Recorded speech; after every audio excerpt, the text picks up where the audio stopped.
XFM Express Balita.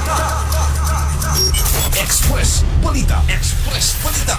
Namatay na si Felician Kabuga, usa sa mga nag-unang suspect sa 1994 Rwandan genocide samtang gihusay sa International Crime Court kung ICC sa The Hague, Netherlands, sumala sa United Nations. Gikumpirma sa International Residual Mechanism for Criminal Tribunals nga si Kabuga namatay sa usa ka ospital niadtong Sabado, Mayo 16 sa edad nga 90 anyos. Si Kabuga dugay nang giisip nga usa sa labing gipangita sa mga pugante sa kalibutan tungod siya giingong papel sa pagpundo o pagsuporta sa 1994 Rwandan genocide. Diin gibanabana nga 800,000 ka mga tawo namatay sulod lang sa pipila ka bulan. Niadtong 2020, si Kabuga gidakop sa Paris human sa halos 3 ka dekada nga pagtago-tago gingon nagamit sa lain-laing peke nga identity ug mga pasaporte. Human sa iyang pagdakop, gibalin siya sa The Hague diin nagatubang siya og mga kasong genocide, conspiracy to commit genocide, incitement to genocide and crime against humanity, lakip na ang pagpatay ug pagpuo. Mga katropa, para sa bag-o nga panahon kinahanglan proyektado imong kaugalingon, i-boost ang imong immune system pagtumar og santon vitamin C, ang alkaline nga vitamin C alang sa nagiusang Pilipino para sa Pilipinas. Katropang Dave Neralao, XFM News.